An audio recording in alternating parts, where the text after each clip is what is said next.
Em nome do Pai, e do Filho e do Espírito Santo. Amém.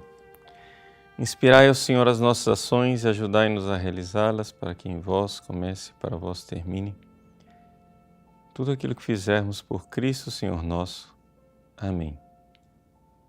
Santa Maria, Mãe de Deus, rogai por nós. Em nome do Pai, e do Filho e do Espírito Santo. Amém. Muito bem, grande alegria estarmos juntos neste programa ao vivo.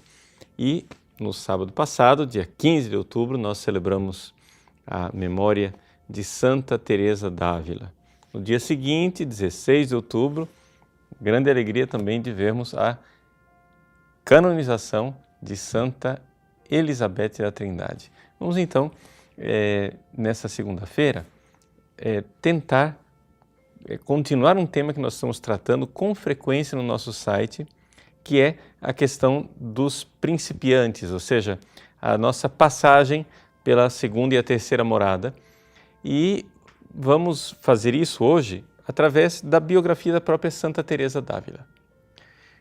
Eu gostaria de começar esse programa convidando vocês a terem o livro da vida de Santa Teresa d'Ávila. Quem não tem as obras completas, existem algumas edições em português do livro da vida.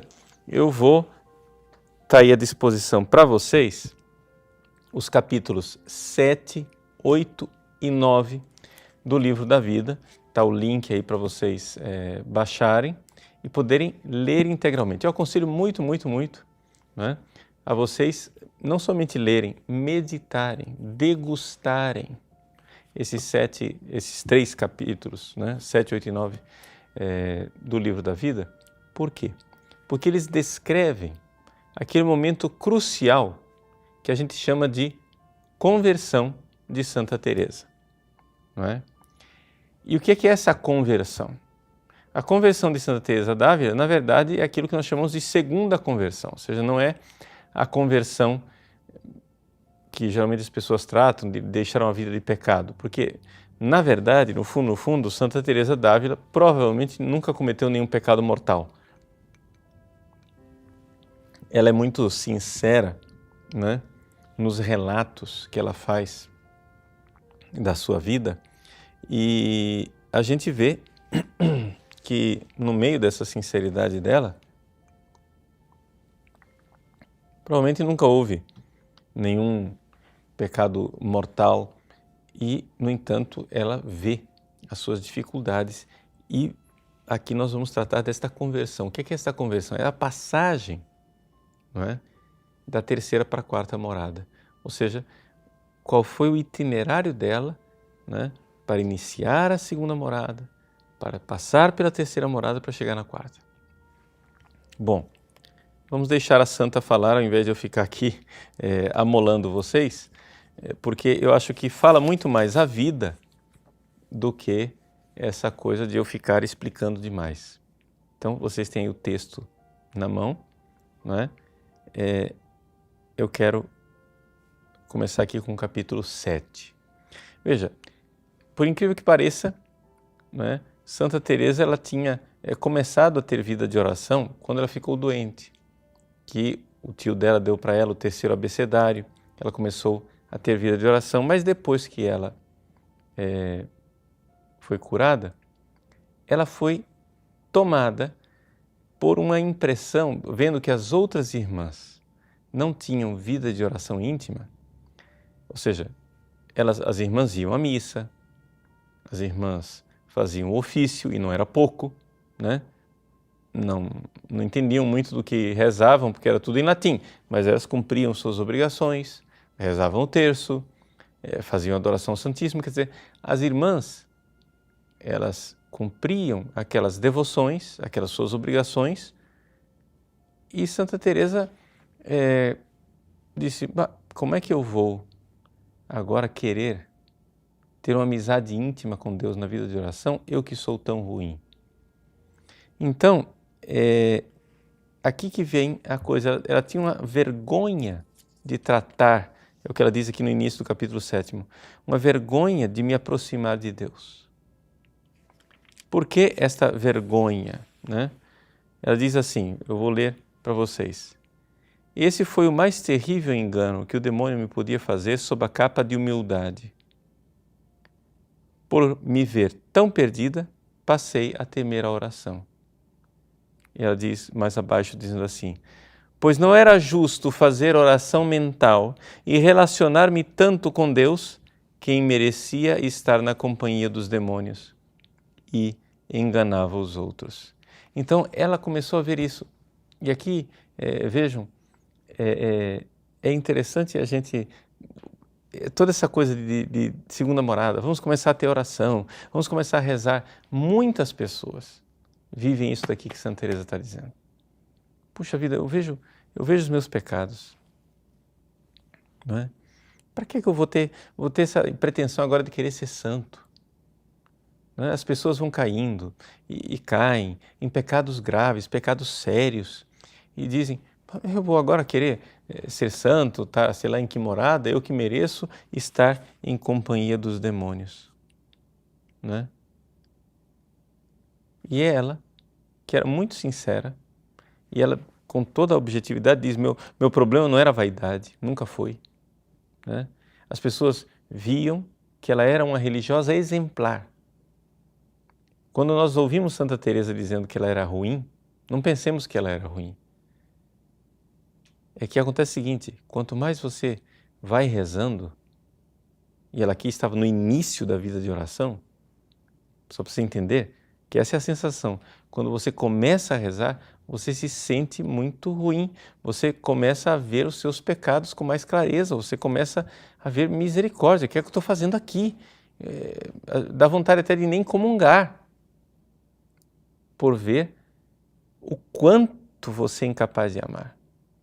E quando ela recebia algum elogio, ela diz aqui, no final do número 1, lá do capítulo 7, na realidade desgostava-me muito que gostassem de mim, porque eu sabia o que havia em segredo em mim. Ou seja, essa sensação aqui, é muito importante a gente meditar nessas coisas de Santa Teresa. Por quê? Porque isso é real em nós. Isso acontece com muitas pessoas. E essa vida de Santa Teresa é uma providência divina, é uma cura para nós, é um bálsamo espiritual a gente ouvir isso. Porque todos nós, quando a gente começa a querer uma vida de oração verdadeira, a nossa sensação é sentir que nós somos uma farsa. Sentir-se uma farsa. Esse é o grande problema. Eu vou para Deus, vejo que eu sou incapaz de amar, vejo que eu sou incapaz de rezar de verdade, as pessoas ao meu redor me veem rezando e dizem, nossa, que pessoa santa, que mulher santa, que homem santo, ele reza. E você ouve esses elogios, isso te causa um profundo desgosto, porque as pessoas não entendem a podridão que está dentro de você, ou seja, a incapacidade de amar. Veja, atenção, isso daqui tudo, eu estou falando, acontece mesmo quando você está em estado de graça. Quem está lutando para iniciar uma vida de oração, que a gente chama de segunda morada, não é? Quem está lutando para iniciar uma vida de oração íntima, de amizade com Deus, pode cair em pecados mortais. Santa Teresa não caiu, mas você pode cair em pecados mortais. É possível isso, não se preocupe, não se espante com a sua miséria. Confesse e volte. Mas mesmo quando você está em estado de graça, você vê a sua miséria. Infelizmente, no meio dessa miséria tem gente que perde a noção e tem gente que no início ainda está lutando com a vaidade. Para com isso, né? Porque você precisa compreender que existe uma capacidade enorme de nós nos enganarmos. Ela tem uma passagem lá no final do número 4, estou sempre no capítulo 7, em que ela fala dos hereges. E ela diz assim, que os hereges que querem cegar a si mesmo e ensinar que é bom aquilo que seguem, e assim o creem. Ela está dizendo assim, olha, o herege vê aquele negócio lá, aquele engano dele, ele quer ensinar para os outros que aquilo é bom e eles creem nisso. Aí ela repensa e diz assim, embora não acreditem de fato, porque tem dentro de si quem lhes diga que é mal. Isso serve para nós, olha que bonito. Você tenta enganar, tenta dizer para a pessoa, não precisa, isso aqui não é pecado, não, isso aqui não é problema, não, isso aqui não sei o quê. E você parece estar muito convicto daquilo que você está falando. Ela diz, mas no fundo, você tem dentro de você alguém que está dizendo que isso é mal. Sabe quem é esse alguém? É Deus. Deus está dentro de você, né? E aí, essas coisas de enganos é que vem aqui o grande problema da conversão de Santa Teresa. Vamos entender aqui uma coisa. Quem era Teresa d'Ávila? Ela estava num convento, eram 180 monjas no convento da Encarnação, em Ávila. Havia várias classes sociais, portanto, monjas abastadas, que entravam no mosteiro com dotes e viviam daquelas rendas, mas havia também muitas monjas pobres. Então a priora tinha que se virar, né? Tinha que ter doações. Então os fidalgos, as pessoas gradas da cidade, as pessoas, né, graduadas, as pessoas nobres da cidade, vinham e, claro, a priora, querendo doações, mandava para o locutório para conversar as monjas mais simpáticas. E Teresa d'Ávila, né, Dona Teresa de Ahumada, era uma mulher simpática, né, bem falante, que sabia entreter as pessoas, falar de assuntos religiosos e etc, etc. E ela então, no locutório, ia lá se entreter com essas pessoas e se perdia muito e se dissipava. Até que ela então nos confessa, no número 6 do capítulo 7º, um relacionamento de apego com uma pessoa. Quem é essa pessoa nós não sabemos, né? Mas aqui eu quero dizer, porque nós estamos num mundo muito devasso, muito perverso, muito cheio muito pervertido sexualmente. Quando a gente fala de apego com a pessoa, você já pensa imediatamente que estava tendo um romance, pensamentos sexuais, nada disso. Nada disso, conhecendo Teresa d'Ávila como ela era e a pureza da alma dela, o fato é o seguinte, é que existem afetos, né? E você termina se afeiçoando a pessoas. Conta a tradição que essa pessoa com a qual Santa Teresa se apegou seria um cavalheiro da cidade que era muito simpático, muito bom, uma amizade boa, não é? E ela diz assim, estando com uma pessoa que há pouco conhecera, percebi que o Senhor queria dar-me a entender que aquelas amizades não eram convenientes, alertando-me e me esclarecendo sobre a minha grande cegueira. Então ela recebeu aqui uma graça para a sua conversão, que Jesus queria que ela se retirasse, parasse com essa falação no locutório e parasse, sobretudo, desse apego com essa pessoa. E aí ela recebeu a graça. Vi Cristo representado diante de mim, com muito rigor, mostrando-me o quanto aquilo lhe pesava. Ou seja, ela recebeu uma graça interior de Jesus triste. Jesus estava entristecido por aqueles apegos. Veja, que não estão falando aqui de pecados, estão falando de apegos. Se você pensar que isso aqui é pecado, você está perdendo o principal do que eu quero ensinar hoje, que não é pecado. O que eu quero ensinar hoje, o principal é isto, que existe o pecador e existe o santo, mas no meio existe um terceiro tipo de indivíduo, que não é nem um pecador, que tem um pecado mortal, e nem é santo, que está a partir da quarta morada. Existe no meio um negócio. É nós na fita, somos nós. Quem? Quem é que não é pecador, que está em pecado mortal e não é santo? É o mundano. Teresa, embora fosse religiosa, tinha muitos aspectos mundanos dentro dela, né? Então, Teresa, quando vê o Cristo triste por aquela sua mundanidade, tomada de um profundo temor e grande perturbação, não quis mais receber a pessoa com a qual me encontrava então.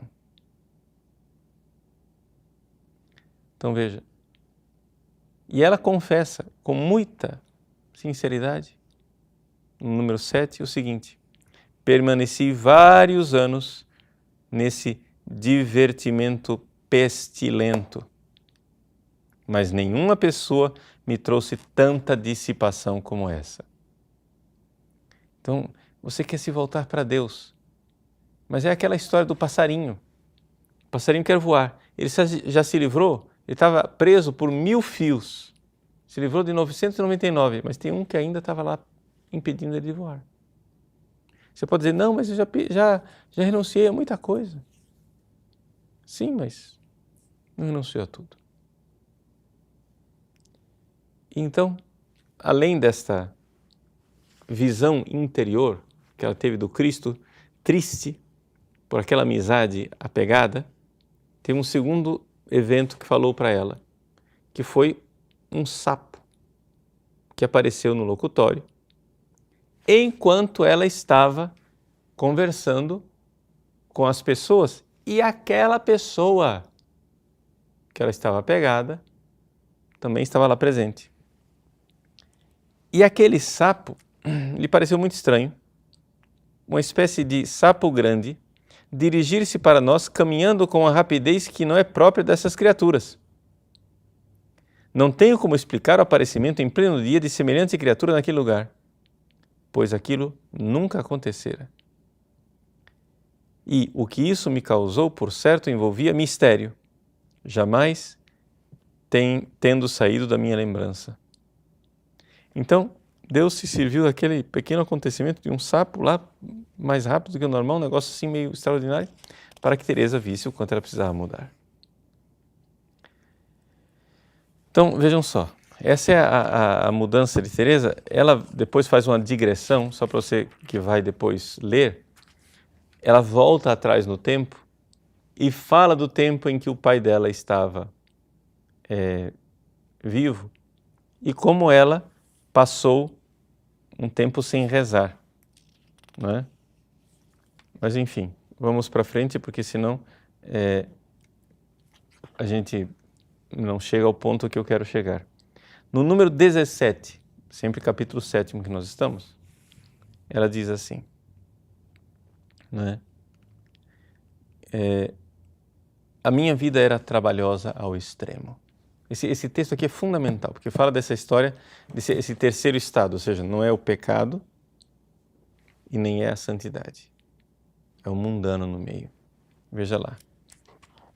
Número 17. A minha vida era trabalhosa ao extremo, porque na oração eu via melhor as minhas faltas. Então Teresa já estava conseguindo rezar. E quanto mais ela rezava, era aquela sensação de ver as próprias faltas, que a gente já comentou aqui no início. Davam-me grande alegria as coisas de Deus, mas eu me via ligada às do mundo. Eis aí, como a alma fica dilacerada, puxada de um lado para o outro, de um lado para o outro, de um lado para o outro. Davam-me grande alegria todas as coisas de Deus, mas eu me sentia ligada às coisas do mundo. Tenho a impressão de que desejava conciliar estes dois contrários tão inimigos um do outro. Eis aí. Este é o engano. Se você entendeu o que eu estou lhe dizendo, o fundamental desse programa você já entendeu, pronto. nós não podemos querer ser santos e conciliar o que é mundano. Não é? E isso não é coisa de Santa Teresa, você vai dizer, isso é mentalidade do século XVI. Não, hoje é dia de Santo Inácio, né, de Antioquia. Pega lá a leitura do Ofício das Leituras, né, de Santo Inácio, e ele fala claramente da mesma coisa. De não ser mundano. Está lá.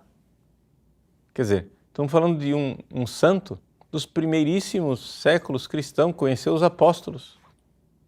Ele está na virada do primeiro para o segundo século. Ele está falando a mesma coisa que Santa Teresa no século XVI. Por que é que nós, no século XXI, queremos conciliar o inconciliável? E esse é o problema. Por que é que nos faltam santos? Pega a vida dos santos e nenhum santo quis fazer essa estupidez de conciliar o inconciliável. Conciliar as coisas de Deus com aquilo que é mundano. A vida espiritual e os gostos, alegrias e divertimentos dos sentidos.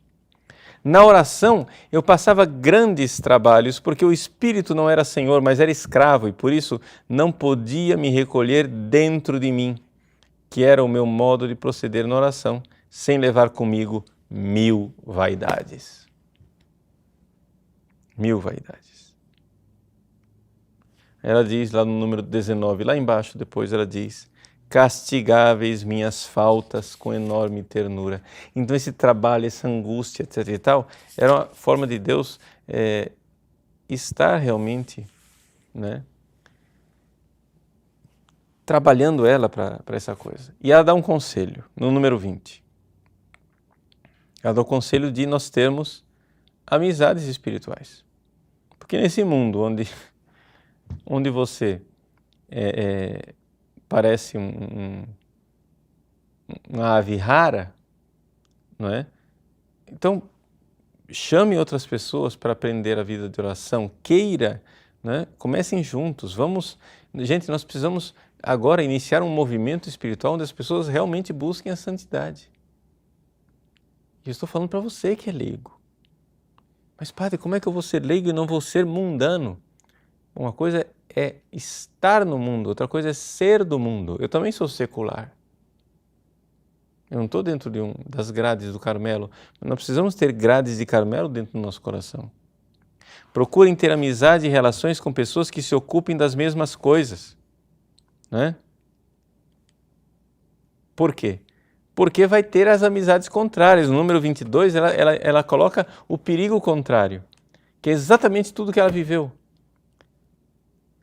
Se uma única alma começar a cuidar de Deus, veja só, isso ela diz aqui e ela confirma lá nas segundas moradas. O que ela está descrevendo aqui é a necessidade de nós decidir e resolutamente começarmos a cuidar das coisas de Deus, ou seja, rezar. Ela diz lá nas segundas moradas que os demônios vão vir contra essa pessoa. Ela diz aqui a mesma coisa. Esse livro foi escrito muitos anos antes, a experiência é a mesma. Ela diz, se uma única alma começa a cuidar de Deus, são tantos os murmúrios que ela é obrigada a procurar defesa e companhia até ficar forte e não ter medo de padecer. Se não o fizer, ver-se-á em grandes apuros. Então, vai vir os murmúrios, vai vir o pessoal dizendo, para que isso? Larga disso, deixa de rezar, para que essa loucura de rezar? Para com isso. Ela diz, é próprio do humilde não confiar em si mesmo. E a caridade aumenta ao ser transmitida. Então, procure companhia, não confie em você. Então, a caridade aumenta ao ser transmitida, quer dizer, vai lá, vai com outra pessoa, me ajuda aqui, vamos nos ajudar mutuamente, vamos fazer um pequeno grupinho de quem quer buscar a Deus. E ela conclui o capítulo 7 dizendo, para a queda tinha a ajuda de muitos, para levantar-me, no entanto, estava tão sozinha que até hoje me espanta não ter caído de vez. Louvo a misericórdia de Deus, pois só Ele me dava a mão, bendito seja para sempre e sempre. Amém. Essa é a conclusão do capítulo 7º, onde ela narra, aqui, claro, nessa altura aqui, Santa Teresa não está distinguindo as coisas, mas aqui ela está narrando um pouco da segunda morada, um pouco da terceira morada. Ou seja, na segunda morada a coisa do decidir-se pelas coisas de Deus. E a terceira morada, o desapegar-se do mundo, o desapegar-se das coisas mundanas, né? Esse esforço mesmo decidido. Então, é um pouco a questão dessa conversão que nós todos precisamos. Mas não para por aí, né? Nos capítulos 8 e 9, ela vai continuar o seu relato de conversão e nós vamos continuar também, junto com ela, nesse itinerário espiritual. Vamos fazer um pequeno intervalo e a gente volta já para os capítulos 8 e 9. Muito bem, nós voltamos, estamos falando da conversão de Santa Teresa, vendo os capítulos 7, 8 e 9, né, do seu livro da vida. Esse livro da vida é fantástico, ele é extraordinário. Ele é realmente um dom de Deus para nós e vale muito a pena. Eu estou passando aqui para você um resumão, né, mas vale muito a pena até mesmo você pegar isso como meditação, né? Porque você prepara o seu ponto de meditação, lê antes, sublinha aquilo que te fala e depois pega aquelas frases e vai mesmo tirar, né, o suco daquilo que você realmente quer, né, trabalhar naquele dia. Esses 3 capítulos são muito importantes, né, para nós que estamos começando. Mas vamos lá, capítulo 8º. O que é que a Santa relata nesse capítulo 8º? Primeira coisa, ela nos diz aquilo que nós sabemos, que durou 20 anos essa sua batalha. Ela foi religiosa com 20 anos, ela entrou na Encarnação, né, no dia 2 de novembro de 1535. Né? E foi somente, para não dizer que são 20, foram 19 anos depois, nós só podemos datar com uma certa precisão tudo isso, também porque nós temos a data em que foi impresso o livro das Confissões de Santo Agostinho, ao qual ela teve acesso e que ela relata, como nós veremos em breve. Então, foram 19 anos mesmo. Como ela diz aqui, de fato, existe uma comprovação histórica, né, dessa data. Ela não está equivocada com relação ao tempo. Bom, ela diz assim, número 2 do capítulo 8º. Durante esses 20 anos, quase não me importava muito com os pecados veniais. E embora temendo os mortais, nem por isso me afastava dos perigos. Isso é fundamental. Fundamental. Isso daqui é típico, né? Não se importar muito com os pecados veniais. Isso é típico de quem está querendo engatar na segunda morada. Começou a vida de oração, etc e tal, mas a sensibilidade com os pecados veniais vai crescendo conforme a pessoa vai passando da segunda para a terceira, não é? Trata-se de uma das vidas mais penosas que, a meu ver, se pode imaginar. Eu não me rejubilava em Deus e nem me alegrava no mundo. Aqui que está a coisa. Ou seja, o mundo já não a iludia mais, mas ela também não decidia de se desapegar do mundo para ir para Deus totalmente. Quando estava com ele, era perturbada pelos contentamentos do mundo. É tão dura essa batalha que nem sei como suportaria um mês, quanto mais tantos anos. Quer dizer, ela olha para trás assim, meu Deus, eu acho que eu não aguentaria isso um mês. E, no entanto, eu fiquei 20 anos nessa situação. E provavelmente essa é a situação desgraçada e miserável na qual nós nos encontramos. Não é? Veja, a santa olha para trás e diz, meu Deus, que horror! E nós estamos tão acostumados, né, a viver essa dilaceração. Ela diz assim, ainda no número 2, lá para baixo. Quem trata de oração percebe que o Senhor o olha. É belíssimo isso. Veja, é uma coisa, eu vou ler a frase inteira que fica mais fácil, né? Naturalmente, todos estão sempre diante de Deus. Mas quem trata da oração, isso ocorre em um outro plano. Enquanto estes percebem que o Senhor os olha, os outros conseguem às vezes passar muitos dias sem nenhuma lembrança de que Deus os vê. Quem começa a rezar na segunda morada, vê que Deus olha. Deus me olha. E não é um olhar de julgamento rigoroso, é um olhar misericordioso e amoroso, mas ao mesmo tempo que me desafia a amar e sair do meu egoísmo. Meu Senhor, eu sei que estás dentro de mim e olhais para mim, Senhor, com o vosso olhar. Assim como um dia olhastes para Santa Teresa e aparecesses para ela com tanto rigor, como ela diz, mostrando que te desgostava os seus apegos mundanos. Jesus, eu sou padre há 24 anos.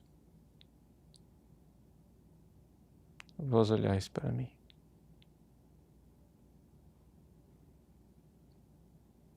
E que misto de olhar de aprovação e ao mesmo tempo de tristeza, de descontentamento, porque ainda não sou todo vosso. Não consigo ainda me dar todo ao todo. Tem compaixão de mim, Senhor. E dai-me a graça de sair dessa vida miserável. E a Teresa continua lá no número 3. Passei mais de 18 anos nessa luta entre lidar com Deus e lidar com o mundo. Não é? Mas, embora seja uma luta, um duelo de vida e morte, ela diz no número 5 para nos incentivar. Olha só, guarde essa frase. Quem começou a ter oração não deve deixá-la por mais pecados que cometa. Uma santa, experiente, mestra de oração, quem começou a ter oração não deve deixá-la por mais pecados que cometa.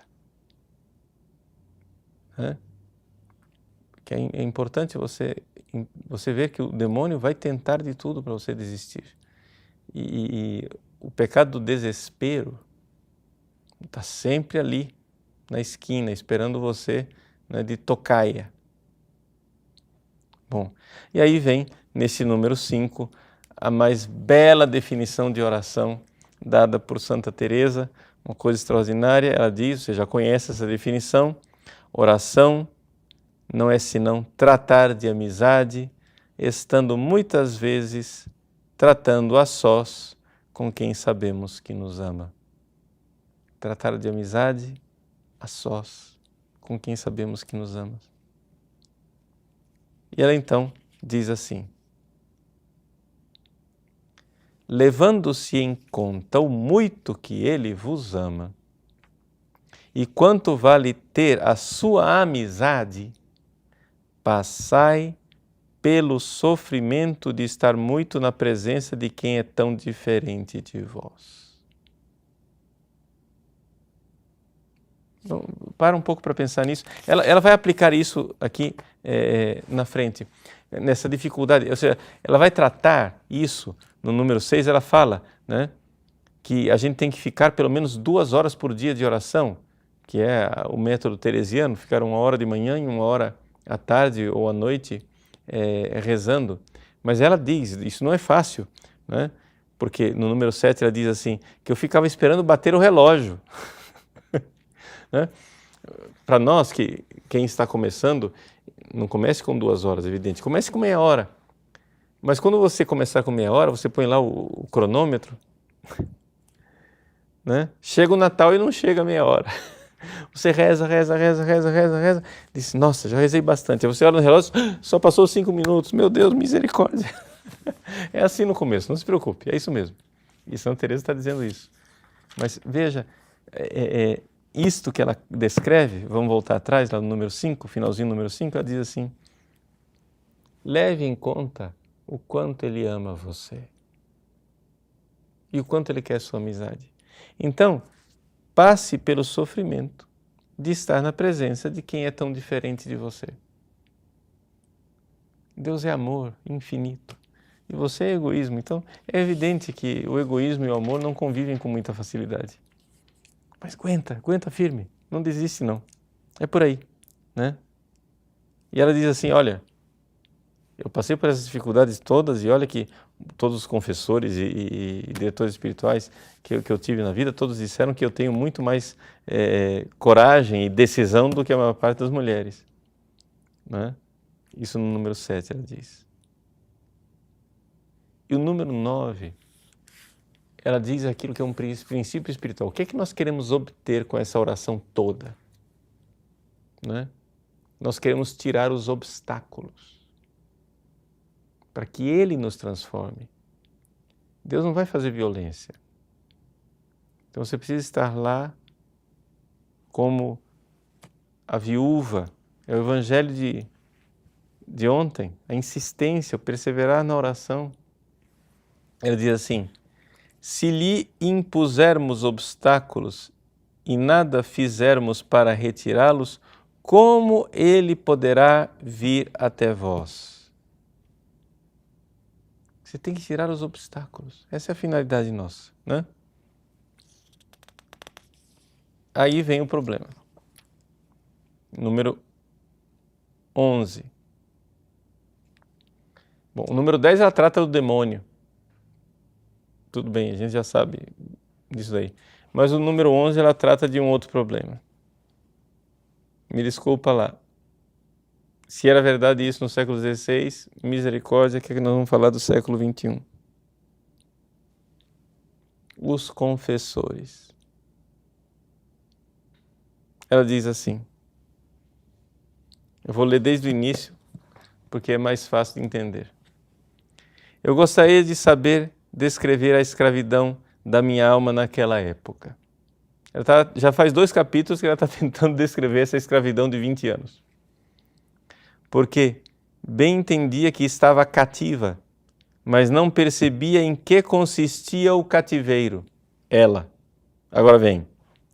Nem podia crer de todo que aquilo que os confessores não consideravam tão grave fosse tão ruim como eu o sentia em minha alma. Os confessores diziam, não, deixa de bobagem, para com isso aí não tem problema nenhum.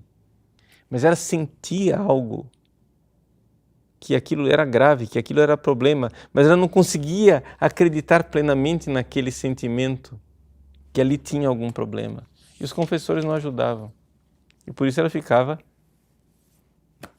presa. Por quê? Porque os confessores, você veja, quando você vai para um confessor, o confessor ele vai ver o pecado. Só que eu estou tentando ensinar para você, não existe só o santo e o pecador. Existe no meio essa miséria que nós somos. Que é gente que largou o pecado, mas não consegue amar ainda. Por quê? Porque o amor que o santo vai ter é algo que Deus produz na pessoa. Mas você precisa tirar os obstáculos para que ele comece a fazer. Então veja só como ela conclui o capítulo 8º. É o último parágrafo.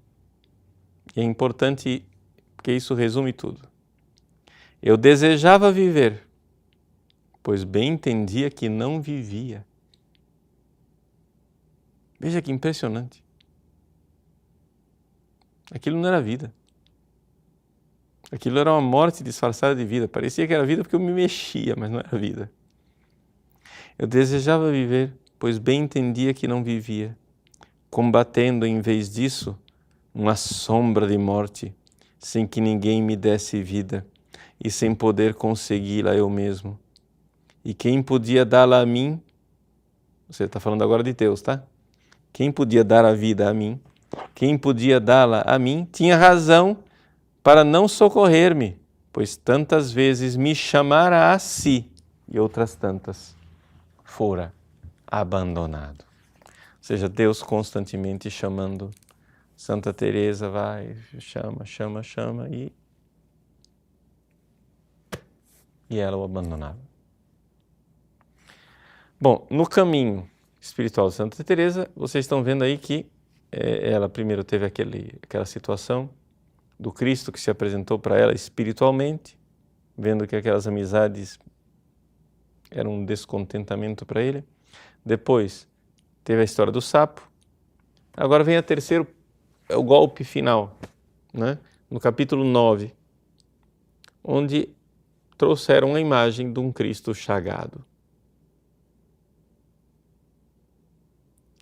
E é exatamente aquelas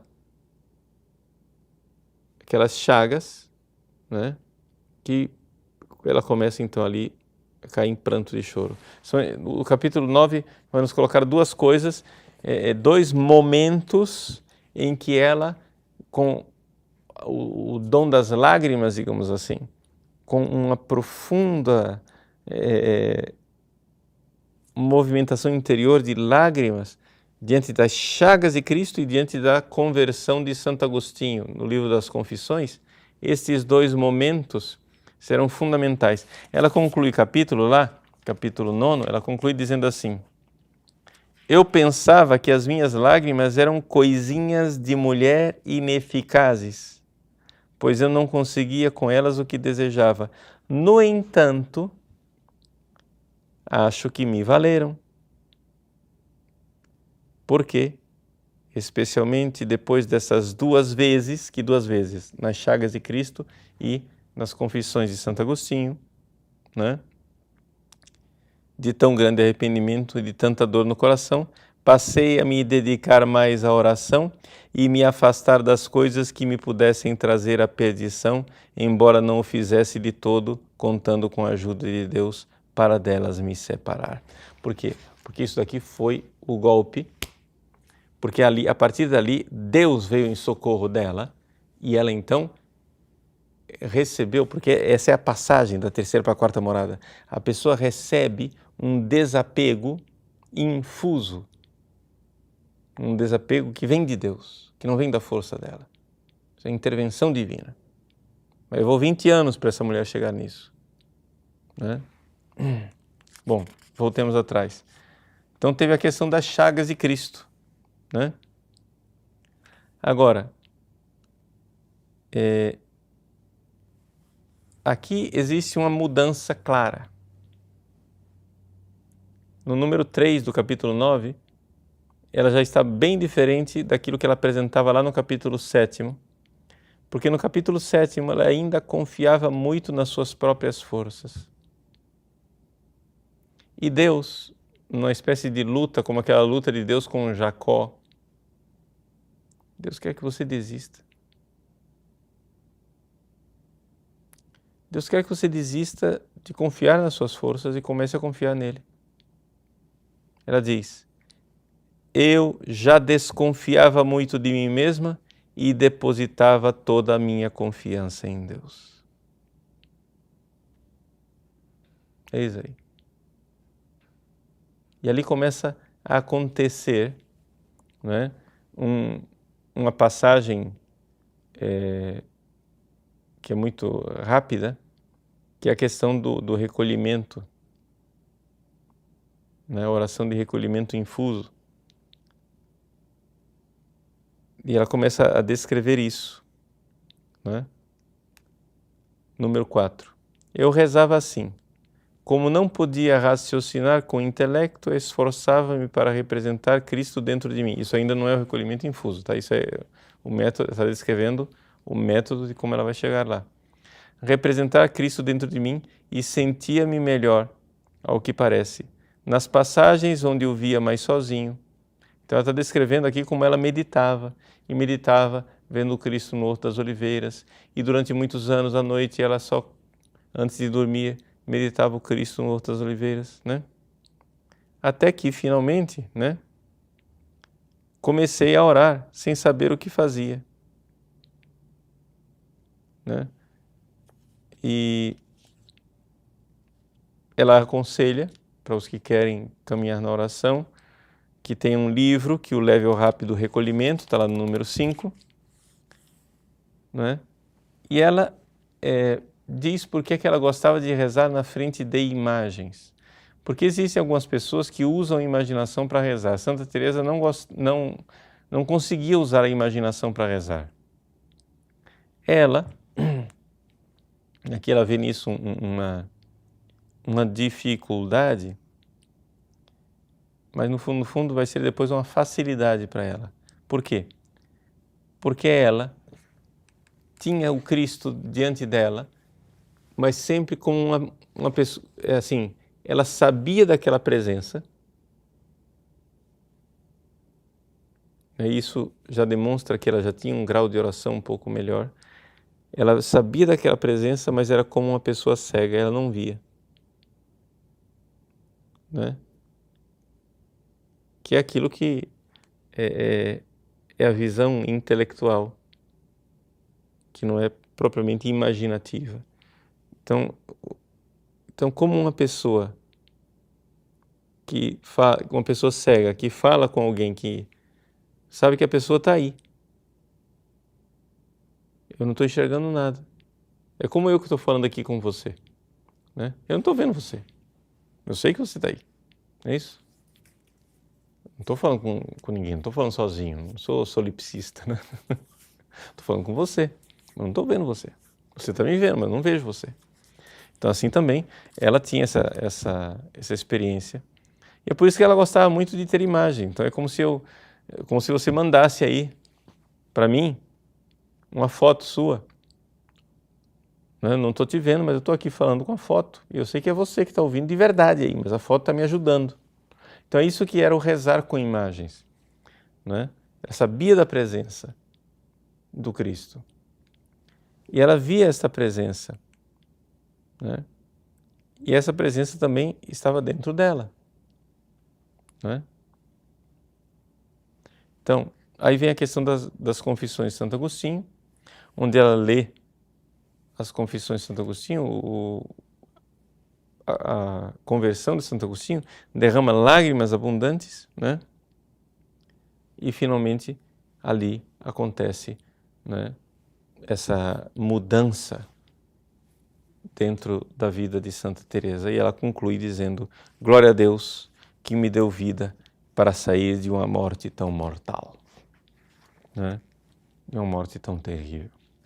Então é isso que eu queria um pouco colocar para vocês, que esse itinerário desses 3 capítulos é mais uma ajuda nesse projeto Segunda Morada, Terceira Morada, para a gente ver um santo narrando as dificuldades pelas quais ele passou. A gente sai um pouco da teoria e vem para a vida bastante prática.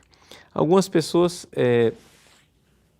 disseram, assim, baseado na aula passada, no programa passado que eu falei de Santa Elizabeth da Trindade, quando eu disse assim, foi um casal jovem, namorados, me veio nesse final de semana, perguntar: padre, o senhor disse que eu tenho que me encontrar com Cristo dentro de mim, mas não pode ser faz de conta. Mas toda vez que eu tento, para mim parece um faz de conta.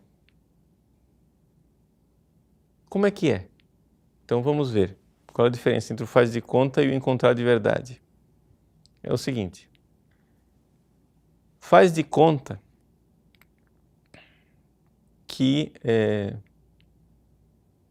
eu tenho dentro de mim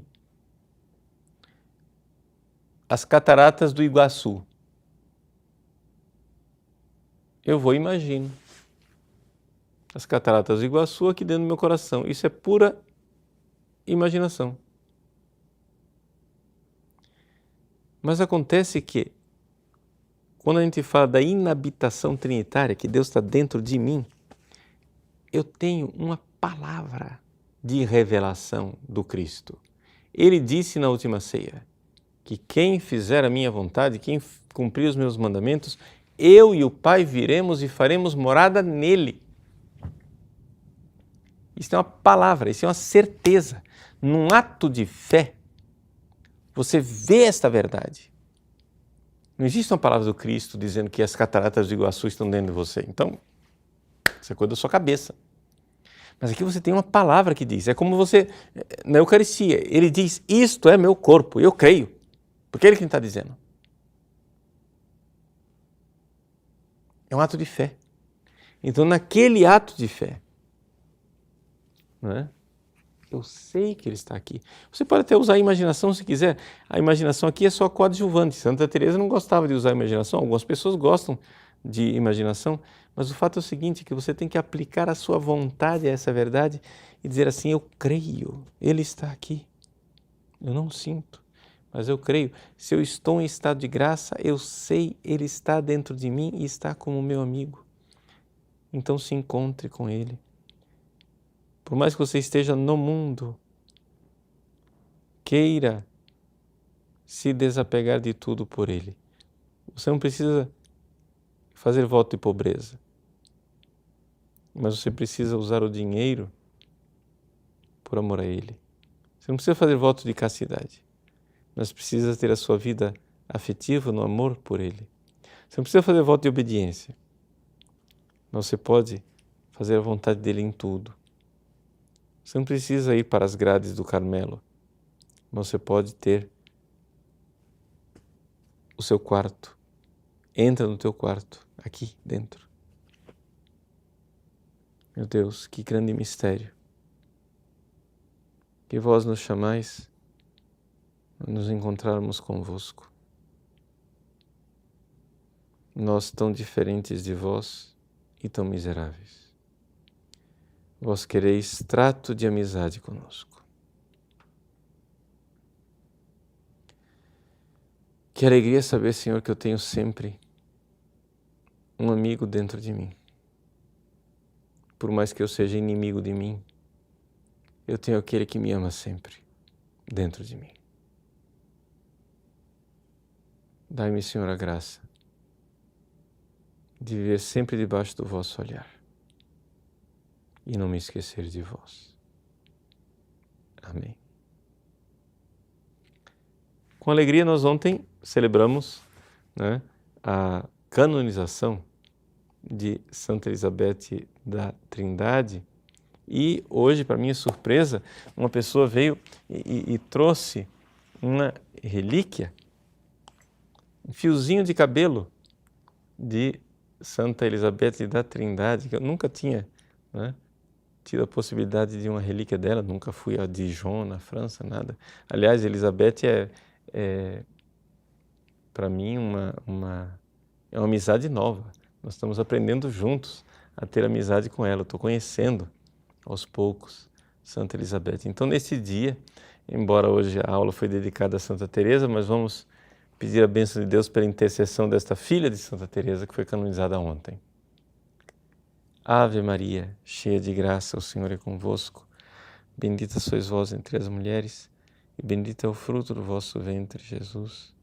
Santa Maria, Mãe de Deus, rogai por nós, pecadores, agora e na hora de nossa morte. Amém. Senhor de bondade e misericórdia, nós os pedimos pela intercessão de Santa Elizabeth da Trindade, que nos concedais a graça de saber-nos filhos predestinados para nesta vida e depois no céu ser o louvor da vossa glória. Laudem gloria. Abençoe-vos o Deus Todo-Poderoso, Pai e Filho e Espírito Santo. Amém. Deus abençoe a todos. Até mais.